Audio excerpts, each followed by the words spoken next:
നീ എന്തിനാടി എന്നെ മുടിപ്പിക്കാനായിട്ട്? എന്ത് ട്രീറ്റ്? ചുമ്മാ വിളിച്ചോണ്ട് വന്നിട്ട് എന്തോ ട്രീറ്റ്? ഓക്കെ, ട്രീറ്റ് ചോദിച്ചാൽ 2 കാര്യമുണ്ട്. പിന്നെ ഒന്ന്, എനിക്ക് ഇന്ന് വരെ ഇങ്ങനെ മേടിച്ചു തരാൻ ഒരു ചേട്ടനില്ല. അപ്പൊ ആരാ എനിക്ക് മേടിച്ചു തരാനുള്ള? ചേട്ടൻ. അതുകൊണ്ട് ചേട്ടൻ ഇനി ജീവിതകാലം മൊത്തം എനിക്ക് തന്നേ പറ്റുള്ളൂ. വേറെ കാര്യം. സെക്കൻഡ്, ചേട്ടന് വളരെ ഉപകാരപരമായിട്ടുള്ള കാര്യം ഇതിൻ്റെ അകത്തുണ്ട്. ചേട്ടൻ എനിക്ക് താങ്ക് യു പറയും. എനിക്കൊരു കാര്യം പറയാം. ചേട്ടൻ ബാക്കി എല്ലാ കാര്യവും പറഞ്ഞിട്ടുണ്ട്, പക്ഷെ പിങ്കി ചേച്ചി എങ്ങനെ മീറ്റ് ചെയ്തെന്നുള്ള കാര്യം ഇന്ന് വരെ എൻ്റെ അടുത്ത് പറഞ്ഞിട്ടില്ല. എപ്പോ ഞാൻ ചോദിച്ചാലും നാണിച്ച് പിന്നെ പറയാം. അറിഞ്ഞാലേ അത് തരൂ. പിന്നെ പറയാം. അതെന്താ ഇത്ര പറയാ? എന്താ ഇത്ര മടി? ബാക്കിയെല്ലാം പറയുന്നുണ്ടല്ലോ, അതും കൂടെ അറിയാം.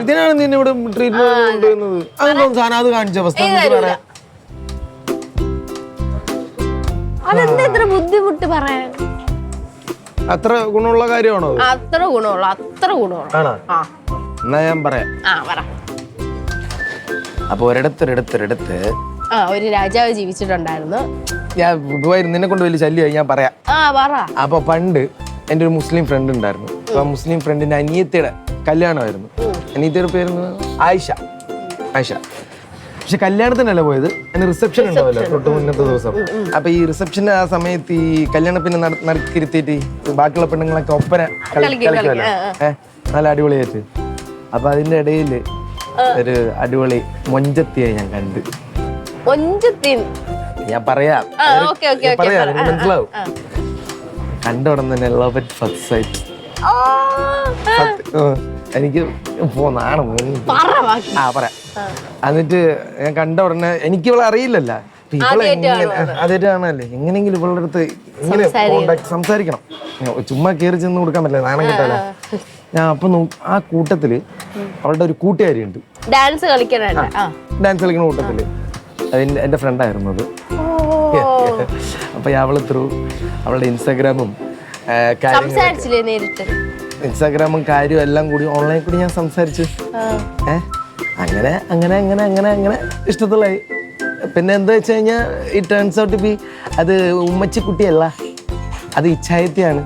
അപ്പോഴാണ് എനിക്ക് മനസ്സിലായത് പിങ്കി ചേച്ചി. അങ്ങനെ സംസാരിച്ച് ബാക്കി അറിയാലോ. അതങ്ങനെ അപ്പൊ ഇതാണ് കഥ. ബാക്കിയുള്ള പിങ്കി ചേച്ചി നേരിട്ട് കാണിക്കണം, അതൊക്കെ കാണിച്ചു തരാം.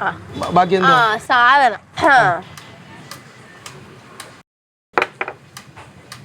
ഇതാണോ? ഗസ് എന്തുവാന്ന്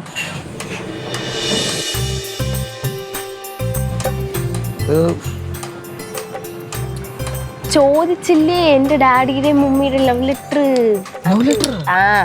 കൊറേ കാലം പഴക്കമുണ്ട്, സൂക്ഷിച്ചെടുത്ത് എനിക്ക് തിരിച്ചോണ്ട് വയ്ക്കണം. അതുപോലെ മടക്കണേ, അതുപോലെ മടക്കണം. ഇല്ലെങ്കിൽ മനസ്സിലാവും. നിധി പോലെ അത് എഴുതി എടുത്തിട്ട് വച്ചാ മതി തിരിച്ച്. ഞാൻ എഴുതി കൊണ്ടുവരാം. നല്ല ക്രിഞ്ചാണ്, വായിച്ചു വയ്ക്കും. കൊള്ളാം. തങ്ക കണ്ണുകൾ, തങ്ക ചുണ്ടുകൾ, തങ്ക വിരലുകൾ, തങ്കക്കാലുകൾ.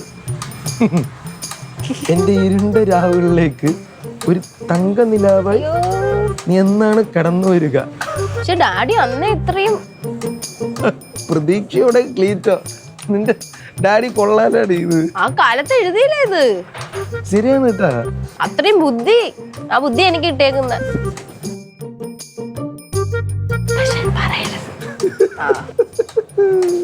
Thank you.